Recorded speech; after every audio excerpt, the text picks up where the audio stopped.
Can artificial intelligence fool humans? Can a robotic voice now sound like your brother, your sister, your family member? We will find out. We'll take a look at the most recent admission into this race for AI voice supremacy. This is coming out of Great Britain. This was showed earlier in the last 24 hours on the BBC. A new robot, Desdemona. Let's listen. Hi there. I'm doing great. Just learning and exploring the world around me.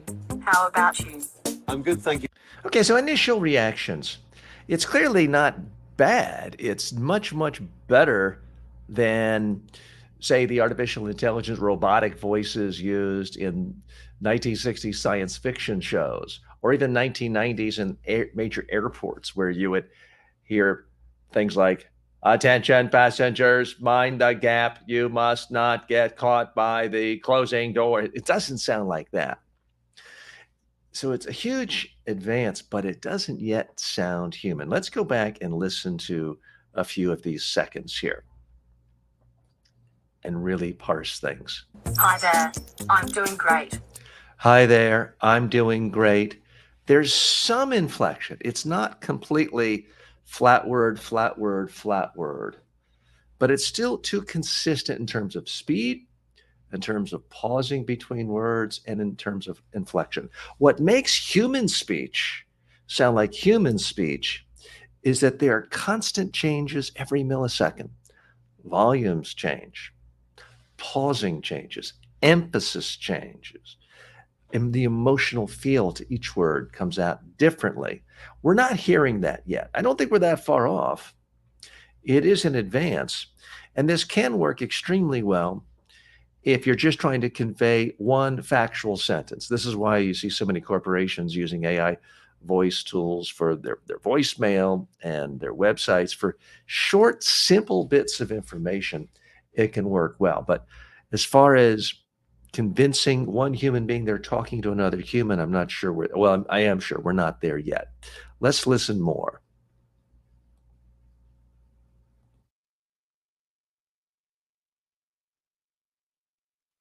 And whoops, I clicked the wrong thing. Sorry about that. 1 second. Let's get Time was a big rectangle. It was a storage corner. By the There way, was a this bunch of guy is boxes over in an fantastic, unused. but he's not the point of what we're talking about today. So let's go back into. They were misleading, speaking pre-prepared answers and giving the impression that we're So on the let's verge listen again. of an There's AI another clip revolution. However, It's definitely an exciting time to be alive. are you alive? It's definitely an exciting time to be alive. Yeah, it doesn't sound completely canned and robotic, and yet it doesn't sound like a human being either. Because there's no excitement in the word excitement. A human being would say, it's definitely an exciting time to be alive. A human would more likely give more volume, more punch to the word definitely, and the word exciting and possibly alive. The tones are coming out all the same, and that's really the problem why it doesn't sound conversational yet. I'll be monitoring this because it is scary. Certainly, there's the fear some people have, and some people who know a lot about artificial intelligence, is a robotic voice could convince you that you are your spouse. Your spouse could say, "Hey, you've got to get down to the school. Our child is being attacked." They see you fleeing the house, and then the robber goes in knowing there's no one going to be in the house for the next hour. So there's all sorts of possibilities for corruption. Or a spouse could call and say, "Hey, I forgot my banking code information or my passwords. Can you give that to me again?" And you give all the information because you think you're talking to a real human voice. So it's something to be monitored. We'll look at these AI voices as they come up. Hi, I'm TJ Walker. Thanks for joining me today. This is the show where we look at the top communicators of the day. Typically, all of these videos have played either within the last 24 hours or, in case of a Monday, within the last major news cycle of Friday. We look at top newsmakers to dissect their speech, their body language, their messages, how they're moving, how they're coming across, to learn lessons for the rest of us, how we can communicate more effectively, whether we're going on a job interview or pitching our product on a podcast. So let's take a look at the next newsmaker. This is Mary Barra, who is the CEO of General Motors. They're going through some contentious labor issues, as are all of the American car manufacturers right now. Let's see, what I just did is a perfect example of what AI doesn't do well. Everybody, no matter how articulate, stumbles over a word, occasionally repeats a word, occasionally uses a verbal tick. So I predict that the AI voice applications will start to mimic that, and that will really make them sound more human. Let's take a look. Mara, who is speaking to us about the latest developments on the strike today. Thank you.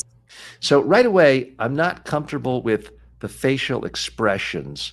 And again, for those of you new to this program, I judge men and women, people of any orientation equally. And I give the same advice typically, which is if you're going into an interview and you know it's going to be tough, possibly a crisis, possibly high tension, you don't want a completely blank look on your face, because it makes you not look stereotypical of any particular gender. It just makes you look less confident, less comfortable, less relaxed, less happy to be there. I recommend a slight smile on your face, not something that looks like you're happy. It's not happy to talk about people being unemployed or out of a job or a factory being shut down, but a slight smile. You'll simply look more comfortable, more confident, relaxed. Thank you so much for being here. GM and the union could not come to an agreement before the midnight deadline. The lips are just too pursed together. A little bit, again, not a gigantic toothy smile, but just a slightly open lip smile, or even a nod, more of a thank you. Let's see where she goes. Why is that?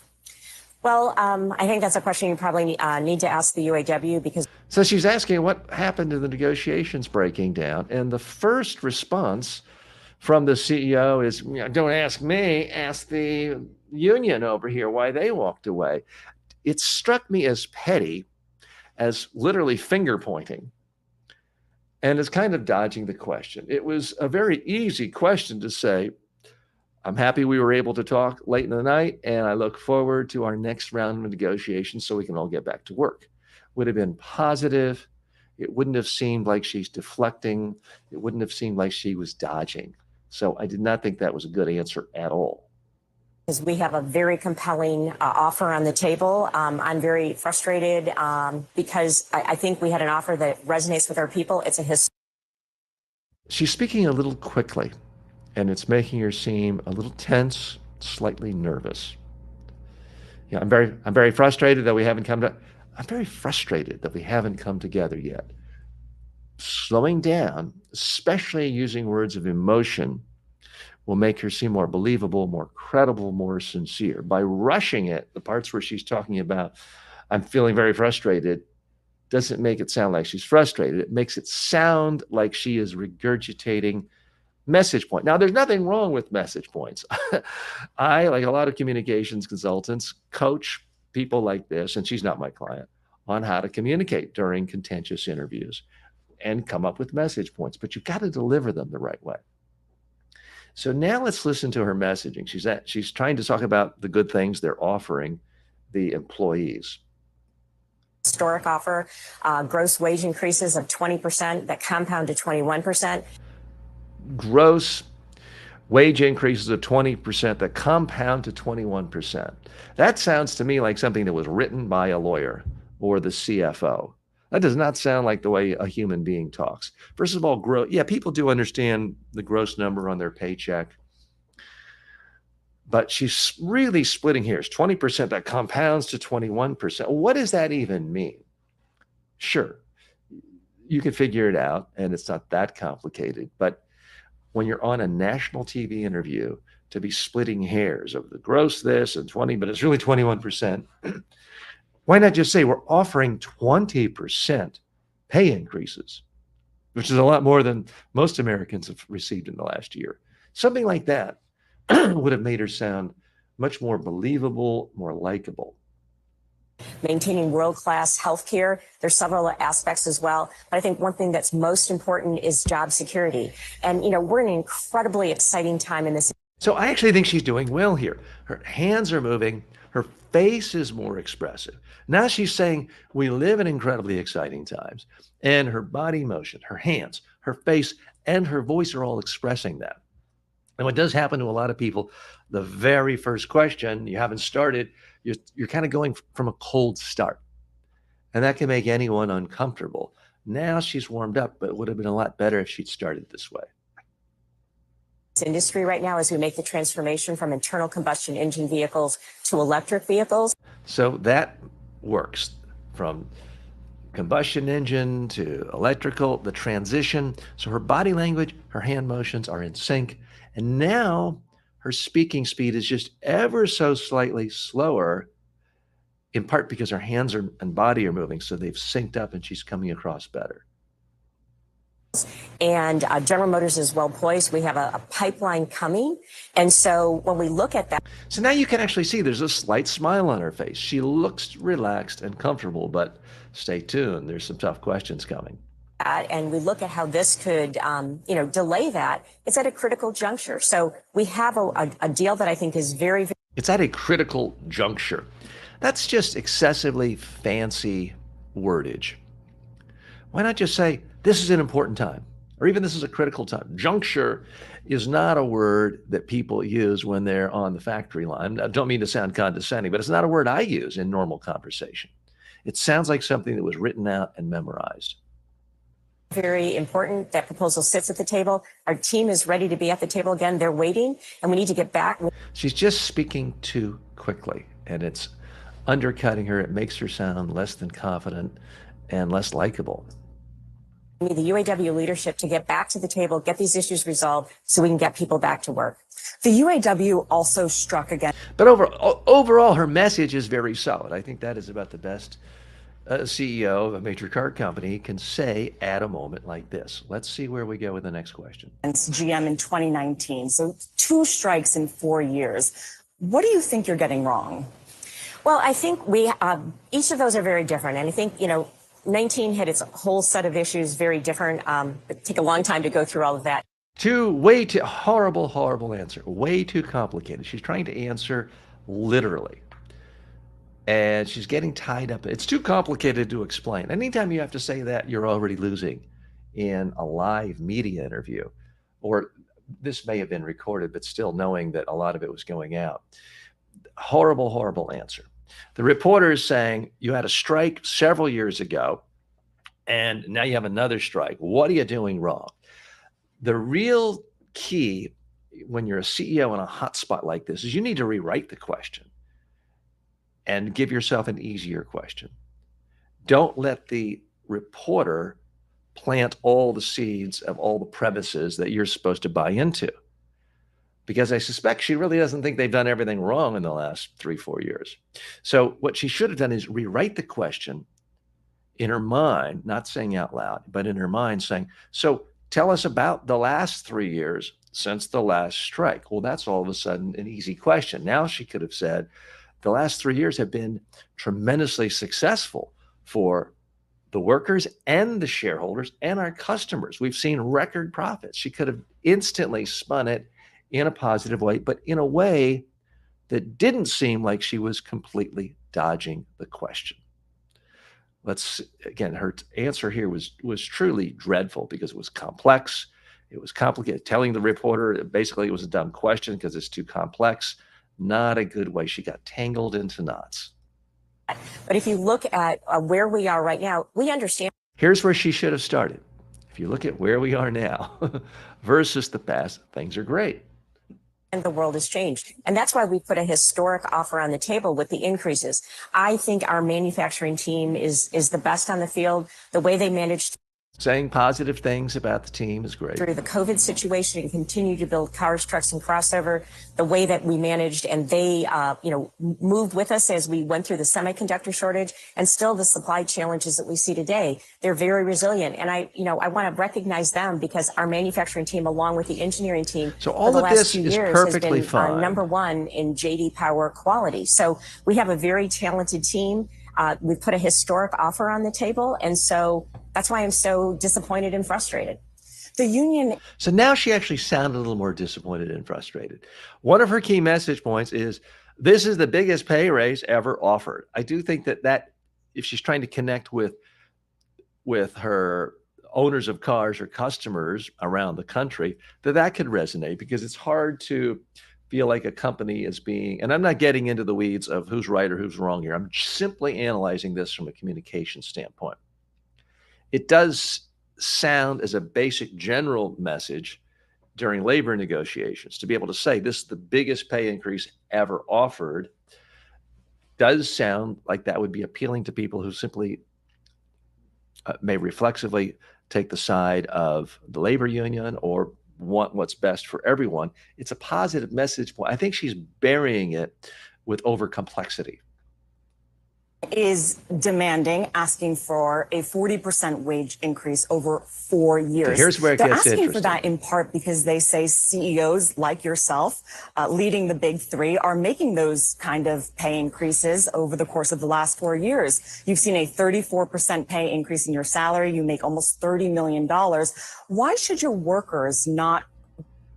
So the good thing she's doing here, a lot of times if someone is asked, you make all this money, you make $30 million a year, they do something like this.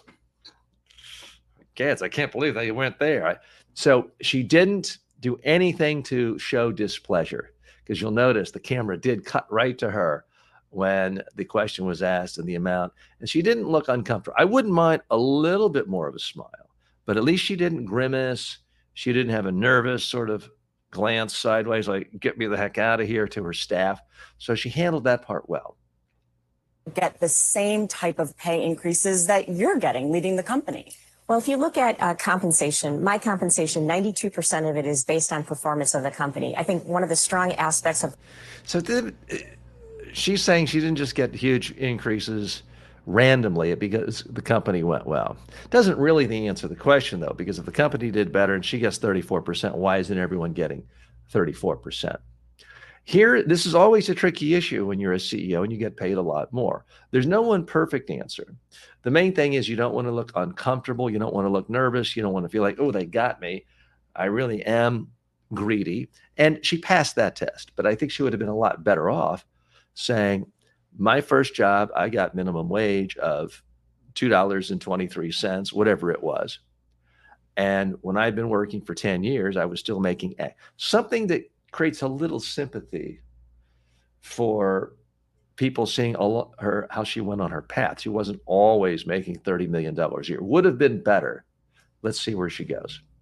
The way our compensation for our represented employees is designed is not only are we putting a 20% increase on the table, we have profit sharing. So when the company does well, everyone does well.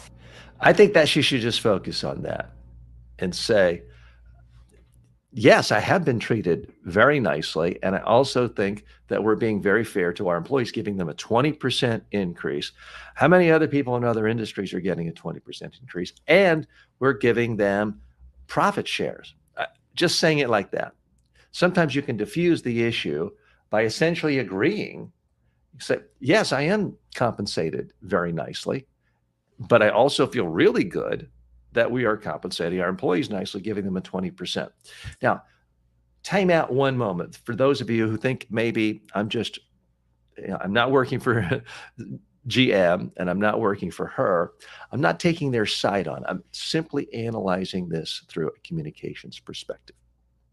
So I'm TJ Walker. Thanks for joining me. If you're just joining us live, feel free to leave a comment in the comments section. What do you like, not like about how the leaders, the newsmakers are communicating?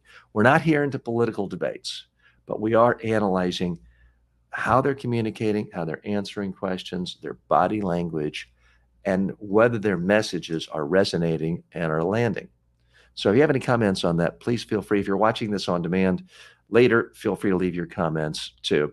And if you yourself feel like you may be in the hot seat and you want to improve, then feel free to connect with us. I'll post the link below in the description, thehighstakespresenter.com. If you go there, you'll learn more about our coaching program, where my colleague Jess Topfeld and I coach executives on how to communicate effectively, whether they're giving speeches or talking to the news media. So you may want to check that out. And also, if you're getting any value out of this, please like the video, subscribe, sign up for notifications. Let's go to the next CEO. This was a recent interview about automated cars on CNBC. Let me pull this up for us.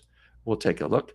This was the CEO of Cruise, which is a self-driving car manufacturer, and the interview was on Jim Cramer's Mad Money. I'm having a very free discussion with you. Now we're obviously mic'd up. So I give credit to the corporate communications department of Cruise CEO. They either came up with the idea of doing the interview in the self-driving car, or they agreed to it if the producers of CNBC asked for that. But anytime you can do an interview out of the studio and you're actually demonstrating your product or demonstrating your cause, it generally comes across much, much better. So they're in a car right now driving around. They're both in the back seat of the car. So the interview is going on while there's an actual. Now, this is obviously risky because if the self-driving car just stops in the middle of a busy highway, it would be a disaster. So there's risk. Let's see where they go. And this is for TV.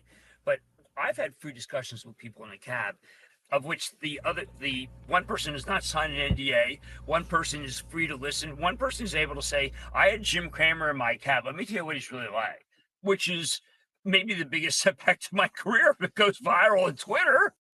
And by the way, this is Jim Cramer, well-known financial news commentator, talk show host.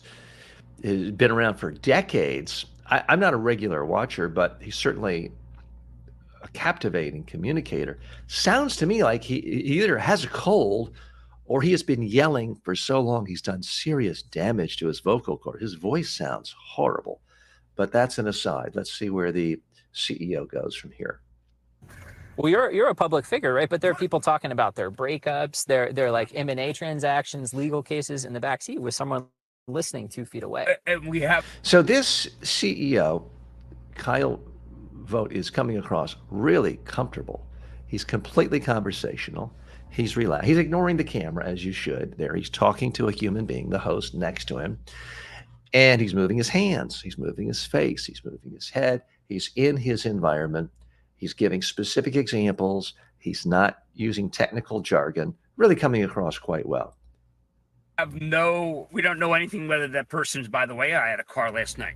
So what I also like is he's smiling. He looks like he's having a good time. He's on a joyride. Good for him. 11:30 at night. And the first thing I thought was like, what's the guy been doing for the last 3 hours? Yeah. Did he have a pop? Or is he taking notes afterwards? You know, who knows? Yeah. So now, Is he taking notes after? Very important there. It's obvious that the CEO is clearly listening to Jim Cramer. He's listening to the host. He's listening to the journalist. Very important, because too many CEOs go into an interview and they ask their staff, prepare all the questions for me and prepare all the answers. And they think it's just kind of a conveyor belt where they're asked a question, they give their pre-planned answer. This guy is clearly listening to the host and responding in a conversational, likable way. now tell me, we are in some area that it knows. Yeah. Because you plugged in the route. If they're in. So this one, not everyone is the CEO of a self-driving car company. So I realize you can't do this all the time, or even most of the time. But that's a tremendous visual to accompany what you're doing for an interview, to see the car steering wheel steering by itself. And you might not have something that dramatic, but sometimes a prop is going to be so much better than simply more facts or a PowerPoint slide, whether you're giving a speech or doing a media interview.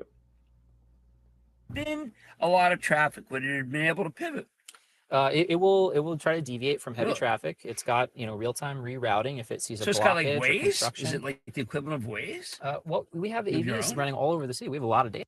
I also think it's very nice the way he's so casually dressed. He's the CEO of a substantial company, but he looks more like just an average worker, perhaps an average tech worker, who has a choice between getting into a regular Uber versus a self-driving car. And he didn't try to match the host wearing a suit and tie. He came across a little more casually. So all in all, Very, very promising stuff. Very good, solid interview from the selection we graded. Next up, let's look at a well-known TV veteran, Bryan Cranston, who is in the news this time as a supporter for the actors and writers strike. A lot of strikes going on in America right now. And he is showing solidarity with the Screen Actors Guild and the Writing Guild going on with the strike in Hollywood. Let's see how he's doing. This is from a live appearance on CNN. Now to discuss is two-time Tony and six-time Emmy Award-winning actor. See, this is what I'm talking about. He has a little bit of a smile on his face. He's not like, ha, ha, ha, they're all striking and I'm rich. He's not looking gleeful or gloating, but it's not a complete blank look on his face. And it makes him look happy to be there and comfortable and confident.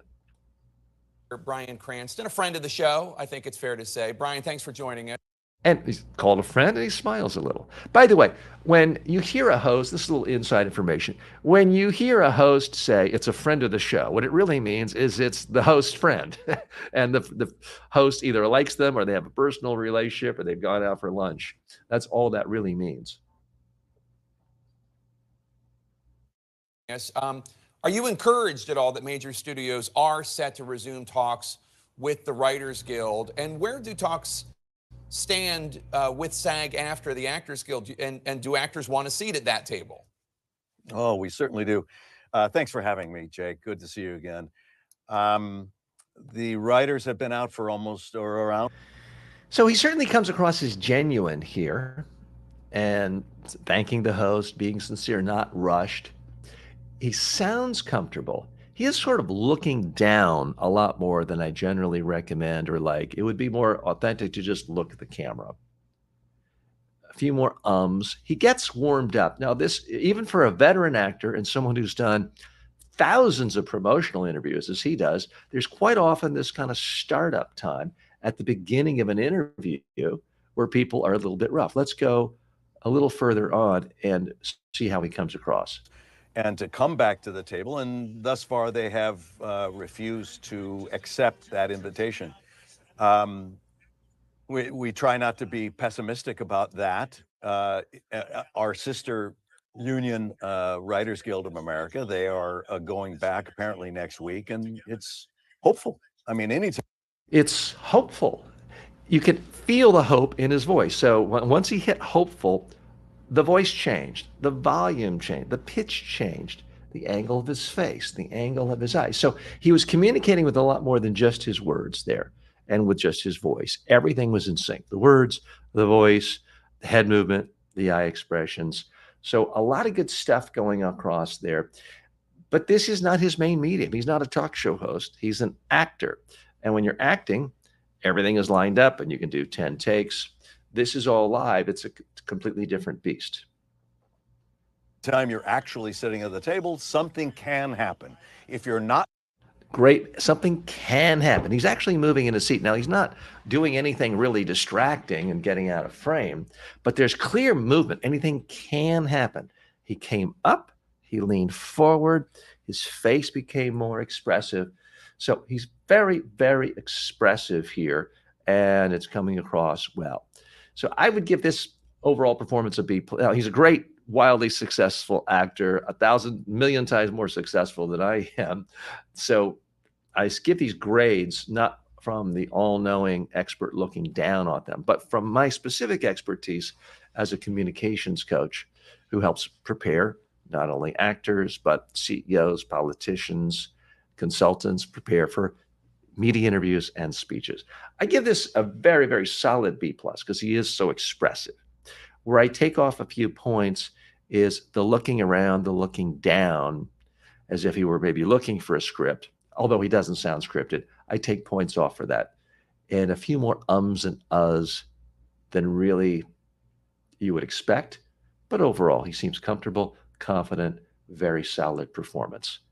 Drew Barrymore, an actor who has been living in front of the public since she was about 5 years old, from a very well-known acting family in the United States, generations of famous actors, came under fire this week because she announced she was going to bring back her talk show, even though there's a strike going on. So she announced she was coming back, And now she's announced that she's not coming back because she received so much criticism from members participating in the actors strike and the screenwriters strike. So let's listen to her apology. I deeply apologize to writers. I deeply apologize to unions. I deeply apologize. So she seems sincere. Again, I'm not a mind reader. All we can do is judge someone based on what they're saying, how they're saying it, how they sound, how they look. She seems genuinely contrite. Again, I'm not going to get into the politics of the strike and whether she should have started and shouldn't have. We're here just to look at the communications skills used. And for an apology, this truly seems heartfelt. Now, she is an actor, but a lot of actors, when they're criticized for something, they come out and read a script and sound like their own lawyer. She sounds genuinely contrite. Let's listen more. Apologize. A tearful Drew Barrymore is. So, and it looked like she just did it on her phone. She's not worried about looking glamorous, looking great. So overall, an extraordinarily powerful apology. Now, whether this will make everything right, I don't know, but the Screen Actors Guild, the Writers Guild did get what they want. They wanted her to be in solidarity with them of not going back into production until the strike was resolved and there was an amicable resolution. So they got what they wanted. And I think that she did come across as someone truly sorry, contrite, and asking for forgiveness. So anytime someone says something wrong and they've then done the thing you want them to do, and they've expressed genuine, sincere apology, it's pretty hard for that crisis to continue to grow, for that to continue to harm their reputation if no major violent crimes were committed. So I think that she'll weather this storm quite nicely, and there will be no lasting damage to her career, because that was a good way of managing it so quickly, because she had just made the decision to go back a day or two earlier, so it did not fester for a long time. Finally, someone in the news you might not be as familiar with. I had not heard of her before because I'm not a huge American football fan.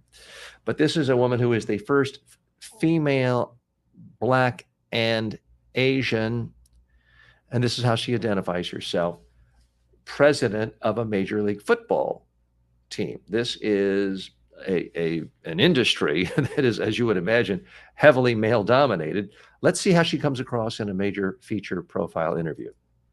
The president of the Las Vegas Raiders. Sandra, it's an honor to have you join the show. Now that's a smile. She looks comfortable to be there. She's happy to be there. Now, this is not a contentious issue. So I'm not saying Mary Barra during negotiations with unions has to look this happy, but this is a great way to start an interview. Smile, looking happy to be here. And again, her name is Sandra Douglass Morgan.